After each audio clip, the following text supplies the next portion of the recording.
So I read Who Needs the Fed by John Tamny. Now, this is a good book. John Tamny is very unique in his ability to write. He writes for the average person, and he uses pop culture references throughout the book. In fact, actually reading this book, it wasn't really meant for me so much because I already understood most of the economic principles he talks about, but I don't understand the pop culture. So, and if anything, I used it in the opposite direction, using the economics to understand pop culture.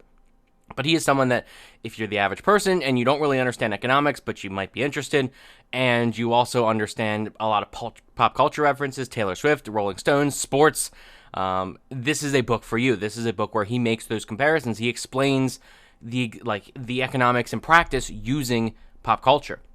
And that is a very great skill for someone to have. Not too many people have that. John Tamny does. And I've met him in person. Really nice guy.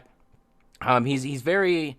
It's interesting because he is not someone that, if you look up what economic school he subscribes to, you know exactly what he's going to say. That's not the case at all, actually. In fact, it's the opposite, where throughout this book, I would recommend this for the more right-wing economists, or people that are interested in economics. The Friedmanites, the market monetarists of Friedman, the Austrian school, that kind of thing. Even the Keynesians, I suppose, because he attacks all three of these. He criticizes all three of these. Now, when it comes to the critique of the Austrian school, I think his definition of credit and the Austrian definition of credit is a bit different, or at least how they talk about it. I think he might be a bit off there, but it's something to think about. It really was an interesting, compelling argument, and I'm still thinking about it today.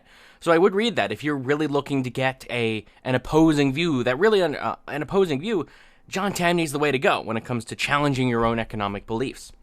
Because he does that. He attacks all three. He attacks the Keynesians. He's by no means a Keynesian. He attacks the supply-siders. He attacks the Friedmanites. And when he attacks the Austrians, he accuses them of being too Keynesian, if anything.